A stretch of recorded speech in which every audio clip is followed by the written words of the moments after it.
안녕하세요. 방랑 허사카십니다. 요즘 코로나가 우리 삶의 어떤 형태나 문화를 좀 많이 바꾸고 있는 것 같습니다.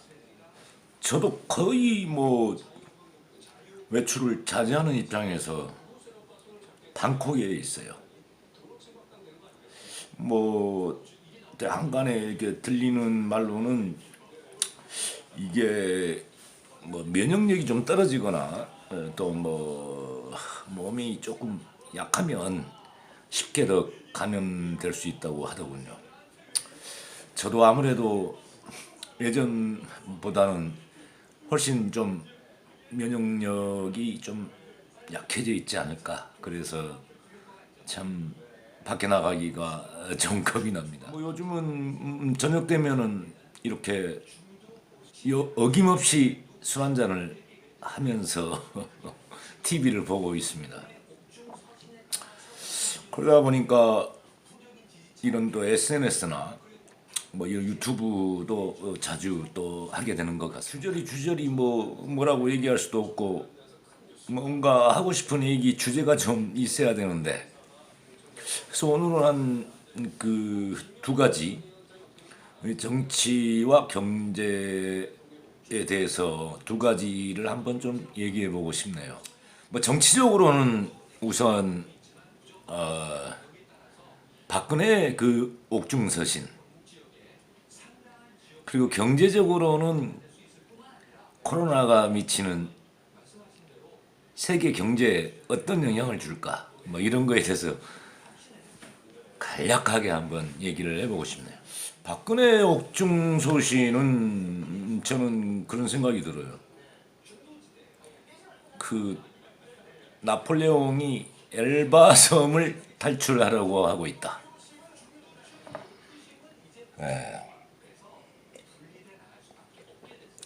최근에 문재인 대통령께서 청와대가 연루된 여러 범죄 사실, 이것 때문에 문정부를 지지했던 사람들마저도 많이 등을 돌리고 있는 게 현실입니다. 저 역시 마찬가지고요. 지금 코로나 때문에 약간 수면 아래로 가라앉아 있지만은 문재인 정부 청와대에 범죄에 연루된 사건들은 코로나가 이제 좀 진정이 되고 나서 엄격하고 엄정하게 심판을 받아야 될 문제라고 저는 봅니다. 문정부에 많이 실망하면서 미통당이 미래통합당, 즉 새누리당 이름이 자꾸 바뀌니까 헷갈리잖아요. 그죠? 한나라당, 새누리당, 자유한국당, 이게 미통당이잖아요. 애들이 정말 과거에 잘못된 악습을 끊고 새롭게 보수당으로 거듭나려고 노력한다면 이번에 4.15 총선에서 미통당도 한번 찍어볼까 이런 생각도 했습니다. 그러나 미통당은 역시 도로 새누리당이 확실해 보입니다. 박근혜는 범죄인입니다. 우리 촛불 시민들이 분노해서 그를 탄핵시켰고 그녀는 그 죗값을 받고 있습니다. 그런데 그런 박근혜를 마치 정권의 희생양이냐 미화시키면서 박근혜 옥중서신을 마치 보수의 대단합이라고 얘기하는 저들에게는 역시 희망이 없으며 저들에게 어떤 힘을 줘서는 큰일 나겠다라는 생각을 다시금 하게 만듭니다. 박근혜 옥중서신은 마치 엘바섬을 탈출하려는 나폴레옹의 모습을 보는 것 같습니다. 그리고 미래통합당이 과거의 보수의 부패와 그 범죄 사슬을 끊고 새롭게 이 나라를 이끌어 나갈 줄 잠시라도 믿었던 제가 큰 낭패를 볼 뻔했습니다. 박근혜나 이명박의 그 죄인들과의 연결 사슬을 끊지 않는다면 미통당은 어떠한 힘을 가져서도 안 된다고 생각합니다. 그렇다고 해서 다시 더불어 터진 민주당한테 지지세를 주려니 지금 이재명 지사에 대한 최종 대법 판결을 미루고 있습니다.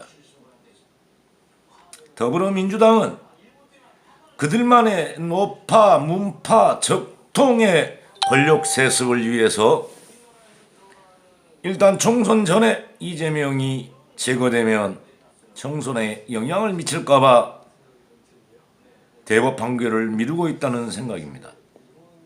그래서 만에 하나 이번 4.15 총선에서 더불어민주당이 과반을 이상을 확보한다면 이재명은 대법에서 유죄 판결로 지사직을 상실할 것이라고 저는 명약관화하다고 저는 보고 있습니다.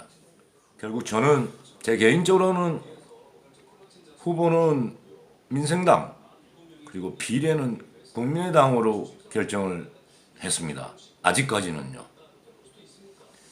물론 그들도 못 믿어 하고 있지만 그래도 마지막 희망을 한번 걸어보고 싶을 뿐입니다. 정말 이러지도 못하고 저러지도 못하는 우리 민주시민 유권자들은 가슴이 답답할 뿐입니다. 그럼 코로나가 세계 경제에 미치는 영향은 뭘까요?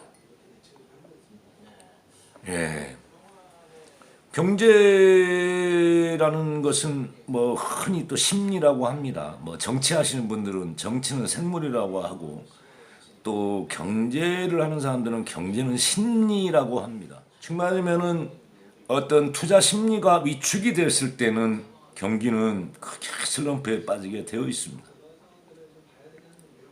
지금 이렇게 방콕에 있다 보니까 생활 습관도 많이 변화가 있고 또한 경제에 대한 어떤 그 경제 활동에 대한 도전도 많이 위축이 되어 있습니다. 이게 좀 장기화된다면 최초의 무너지는 것은 소상공인 자영업자들입니다. 그러나 이게 좀 더 장기화돼 가지고 대기업 같이 몸짓이 큰 회사도 영향을 받기 시작한다면 경제는 쉽게 회복되지 못할 것입니다. 다행히 발원지인 중국에서 더 이상 확산이 안 되고 있는 것 같습니다. 그러나 한국에서 우리는 발원지도 아니지만 한국에서 무척 확산되고 있는 것이 참 안타까울 뿐이고 또 유럽에서는 이탈리아가 또 저희와 거의 막먹게 확산되고 있습니다. 그리고 뭐 이란이 있고요. 또 미국에서도 뭐 몇 명씩 발견 지금 그 확진자가 나타나고 있는데 미국은 굉장히 놀라는 듯합니다. 우리는 뭐 거의 이제 뭐 6천 명 이렇게 와도 무감각해지는데 미국은 지금 6명 뭐 이렇게 나와도 깜짝깜짝 놀라요. 뭘 보고 그걸 느끼냐? 미국은 최초 코로나 사태가 오니까 아주 선제적으로 금리를 또 그렇지 않아도 싼 금리를 또 인하를 시키면서 경기 방어를 하였습니다. 그렇게 해서 이제 미국 다우 지수하고 나스닥 지수가 급반등을 했죠. 그런데 오늘 밤이면 현재 보니까 2% 이상 또 이제 선물 지수 아직 장이 곧 개장을 했나요? 아주 선물 지수가 여동을 치고 있습니다. 이것은 아직까지 심리적인 안정이 안 되고 있다는 것이고 코로나가 어떤 정점을 지난 게 아니라 아직도 확산 기로에 있다고 보는 분들도 많이 있다는 것을 반증하고 있는 것입니다. 유럽은 현재 한 2% 정도 지금 하락돼 있고요. 또한 미국 선물 지수도 2% 지금 하락했고 곧 개장이 아마 될 것 같습니다. 그래서 오늘 밤에 만에 하나 2% 하락 출발을 해서 그것을 회복하지 못하고 이렇게 좀 하락으로 마무리한다면은 미국이라는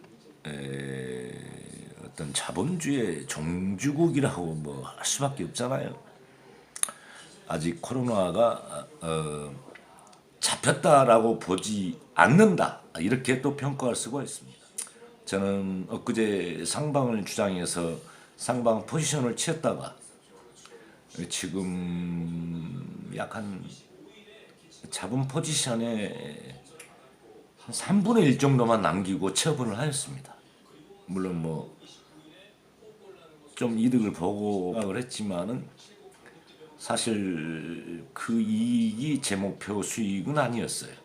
저는 코로나가 그러니까 어떤 정점에 왔다 이렇게 했는데 중국 최초 발원지인 중국에서 더 이상 확산이 안 되는 걸로 봐서는 뭐 한간에는 뭐 그들의 통계자료는 믿을 수가 없다. 뭐 그들이 방역을 잘해서 그런 게 아니라 아예 그냥 거의먹도 않고 있어서 연명이 있는지도 모른다. 뭐 이렇게 말하시는 분들도 있고 또 그런 말씀하시는 분들이 유언비어도 아니고 사실 그럴 수도 있어요. 또 한국에서는 지금 이제 다행스럽게 전국적으로 퍼지지 아니하고 어떤 일부 지역이나 일부 집단에 조금 밀집돼 있다는 점에서 그 전파성이 조금 약화될 수 있다라고 이제 평가를 하는 거고요. 그리고 미국에서 지금 조금씩 발병이 되는데 이제 미국은 시작이죠. 뭐 그러지만 그들이 방역을 아마 우리 먼저 우리가 맞았던 사람들한테 아마 충분히 보고 배웠을 겁니다. 그래서 더 이상 저는 이제 확산이 안 된다고 보고 있는데 그런 것들이 그 어떤 미국의 다우지수나 나스닥 이런 데서 나타납니다. 그 영국이나 뭐 독일, 프랑스 이런 그 증시 지표에서 어느 정도 나타납니다. 그래서 오늘 밤은 유럽은 일단에 조금 하락적으로 마감해 가는 것 같고요. 아마 미국 증시는 장 출발은 하락 약 2% 정도의 하락으로 출발을 하지만 이제 장 마감까지 어느 정도 회복을 하느냐, 회복을 못하고 오히려 밑으로 추락한다면 미국에서 코로나에 대해서 굉장히 지금 불안함과 공포 속에 있다라고 평가를 하시면 됩니다. 그래서 오늘 밤 뭐 시초가 출발은 그렇게 뭐 걱정 안 하셔도 돼요.